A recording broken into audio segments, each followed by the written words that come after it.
Bright Horizons parenting podcast just for ages 0 to 8. Get the advice you need from our own early childhood experts, Rachel Robertson and Claire Goss, and make the most out of every chance to teach, play, and love. When someone shows you how to do something, have you ever said, actually, let me try it, because then I'll remember it better? Well, that's kind of what hands-on learning is, doing and experiencing and discovering something on your own. In this replay episode, Rachel and Claire explain that hands-on learning is one of the best ways for children to learn.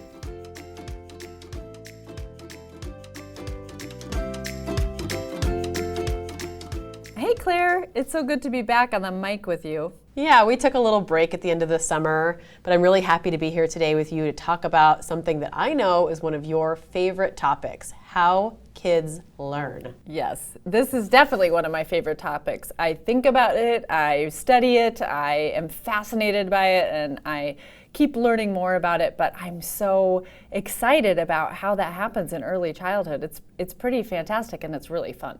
Yeah, and it's fascinating and it's fun to watch children learn to do anything. It's one of the main reasons I decided to get my degree in child development was for exactly that reason. I remember back in college I did an internship in a kindergarten classroom, and I didn't know much of anything about kids at that point other than I thought they were cute. And I remember volunteering in this kindergarten classroom and I thought, why, when the math teacher is saying it's time for math, is she getting out colorful beads and the kids are pushing them around the table? And why, when I can see in her lesson plan it's time to talk about vocabulary, is she getting out costumes and opening the dramatic play area? I was having a hard time figuring out where the learning was happening, right? If we're supposed to be working on vocabulary, shouldn't there be flashcards? Shouldn't there be workbooks? And I remember thinking, these kids just look like they're playing right now. What are these activities even teaching?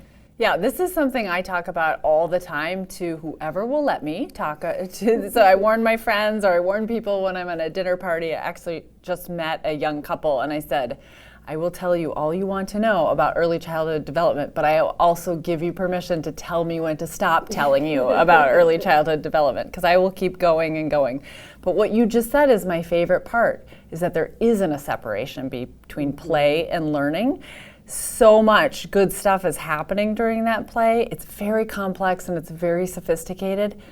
One of the things that a little mantra parents can remember, I use quotes and mantras to myself all the time, is hands-on, minds-on. So if you're playing with it, if you're immersed in it, if you're touching it, if you're exploring it, you are thinking about it and therefore you are learning. So we know a few things about children and how they develop. We know that brain, developmental, and learning sciences all support what I just said, that learning happens through exploration and discovery. We are born driven to discover. That's why we're asking why 1,000 times a day when we're little. We want to figure things out. When we are sitting in a high chair and dropping a spoon on the floor over and over and over, we are driven by discovery. We're little scientists from the beginning. And as adults, we can discourage that, which really hinders development, or we can support that, and that makes early development, but all sorts of development, better. You just think of like when kids get to elementary school or high school and they're doing that experiential learning. Everybody likes their lab class better. Everybody likes that hands-on class better. Nobody says, oh, you know, my favorite class is the one where I got lectured at for an hour. Nobody likes the tests. They like the projects. So, and this is because this is how we learn best as well. So there's a place sometimes for some of those other things, but what really unlocks learning is to be able to explore. One of the words we use a lot when we're talking just in our programs and our centers and with families is to think about wonder. What makes your children wonder? What is a world full of wonder? What is wonderful for them? What makes them be curious? Are there places to be curious? Are there places for them to have a question and inquire about something and have the freedom and the space and the resources to explore that? We want them to be able to do that, and we want most of their childhood to be full of opportunities to explore, to be curious and say, I can figure that out. I believe in myself. I have agency, meaning I think I can do this, and I can be creative about it, and I don't have to get it right, and I can take a little risk. That's the best kind of learning. We also believe that children construct meaning through experience. So they take knowledge and they make it meaningful through experience. And guess what? The best experience when you're young is hands-on, playful experiences. So we know all this. We know all this about learners, and we talk about it being about early childhood, but it is really true about all learners. You and I learn the best like that. Mm-hmm. One of the things that, as a passionate early educator, I'm so excited about is seeing schools, elementary, secondary, even higher ed.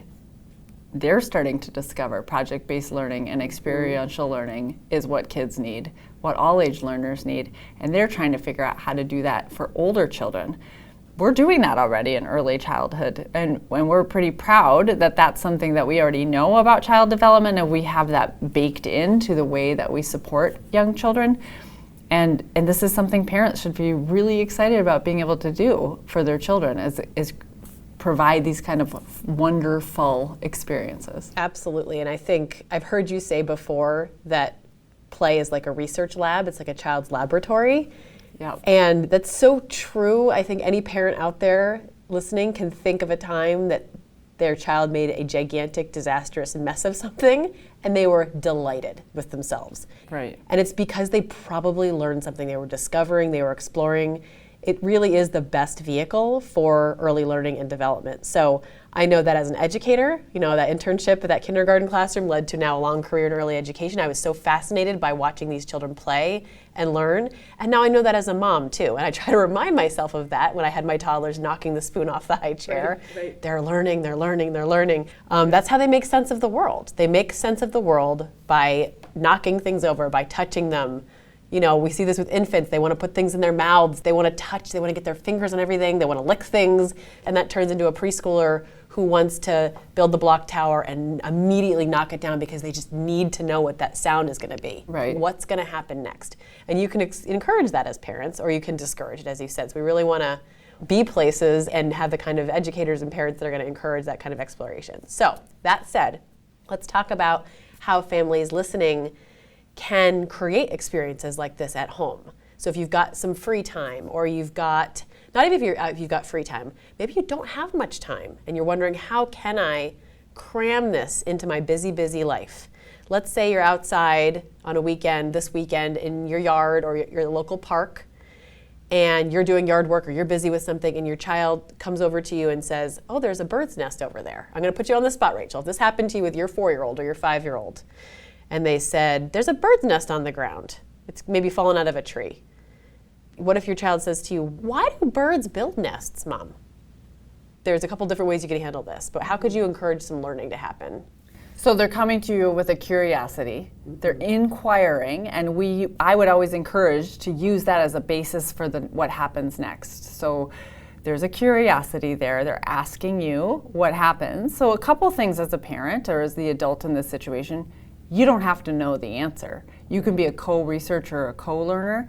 Even if you do know the answer, maybe the best thing in that moment is not to answer it, because then the learning is done. You're no playfulness, no immersion. They just heard some information and they move on. They might still be interested and excited about it and explore it, but the chances are they'll move on to the next thing if you take that approach.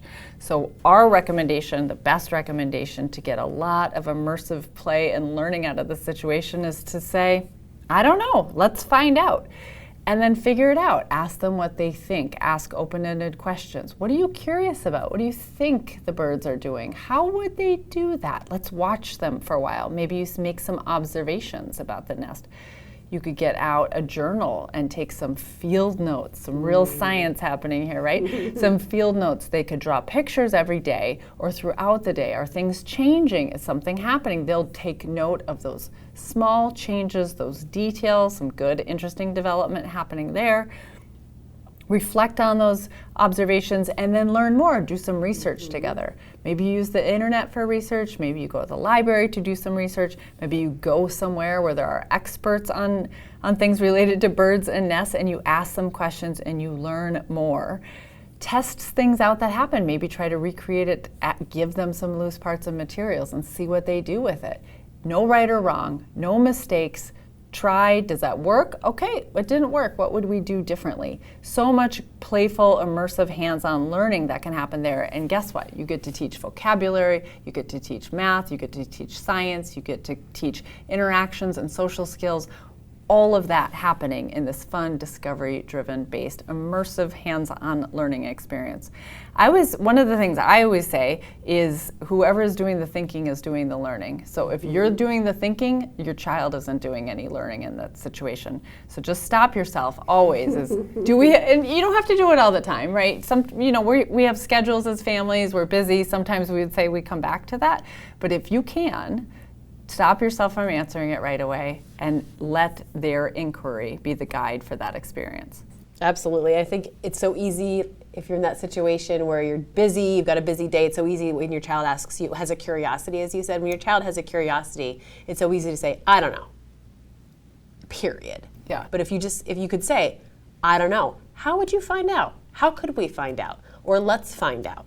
So, and maybe you don't have time in that moment to answer the question, but you can say, how do you think we can find the answer to that? They'll have an answer. They'll have some kind of idea. And you'll say, great, let's do that tonight after dinner. And then follow up with that, right? Because it's how you keep encouraging that curiosity.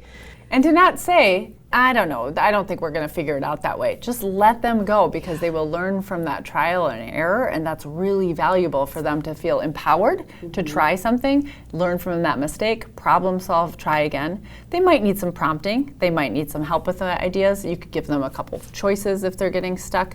Depends on the child and depends on the age, but making sure that they are in the front seat. They are the learner, they're the ones with the hands on, and they are the thinkers in the situation. That's right. And then those wheels will be turning all day long about that. And I like that because just by asking a simple open-ended question, it doesn't have anything to do with fancy apps. It doesn't have to do anything with a specific toy. It's about just asking your child intentional questions and being naturally curious with them and nurturing that curiosity. That's how kids learn. Did you know that you can get the Teach, Play, Love brand of learning for your preschooler every day? The very people you trust for parenting advice are behind our Bright Horizons preschool program. Learning adventures that inspire kids to reach their unique potential. One-of-a-kind preschool for your one-of-a-kind kid. That's Bright Horizons. Enrollment is happening now. Visit brighthorizons.com to find a center near you. There are a lot of other ways to inspire curiosity too, not just making observations and asking curious questions about things in your own home. You can go outside to your local park, explore nature.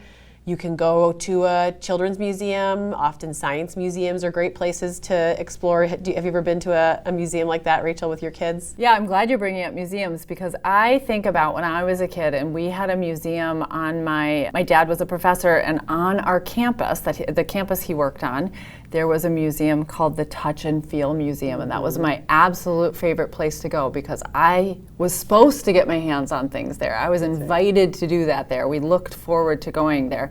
And that's a great thing about children's museums. That's why kids like those museums so much. Hands-on, I'm thinking, I'm learning. There's a lot of respect for me in this environment. I can be messy, I can explore, and discovery is driving everything they're doing in those buildings. Yeah, absolutely. And there's one outside Philadelphia called the Please Touch Museum, right there in the title. Oh, that's a good name. Please touch everything in this museum, small child. And you're learning and you're growing. I've taken my kids to the Smithsonian's too. Those are free museums that you can visit if you're near one. And wow, do my kids get into those exhibits. Just so much to learn. Other ways to encourage hands-on learning at home. I'm a big fan of loose parts, or we call them discovery or treasure baskets in our centers. You can make one of these at home. It's really easy. Get a bunch of loose stuff from around your house and put it in a treasure box. And you can rotate it every day, every week with the lid on. They can wake up in the morning. What's in the treasure box today? Oh, it's a wooden spoon and a plastic cup. What am I going to do with this today? What's it going to be? A couple weeks ago, we got an appliance delivered, and it came with this giant box. And I'm telling you, my 8-year-old spent a day and a half of his weekend playing with this giant cardboard box. And I almost swear it was almost as exciting as the appliance was for me. He turned it into a car, then it was a spaceship, then he dragged it outside, he set up a snack shack, turned it upside down, he drew, come get your snacks. It turned into 3 different things in the span of 8 hours. And that's why cardboard boxes are so great and why children love them so much. They can be anything they want them to be. Exactly. So that's just really, I could have just thrown it in the recycling and said, that's garbage, we're not gonna play with that trash. But just take a step back and say, oh, look, you seem kind of curious about that box. I think I said something like, what do you think it could be? That's all I had to say. And I could see his eyes got big. And his imagination started going.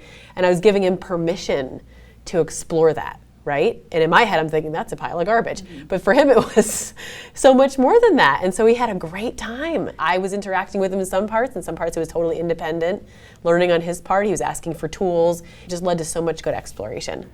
I know that a lot of times parents are wondering things like, how do I get my child to sustain attention, or they won't play independently?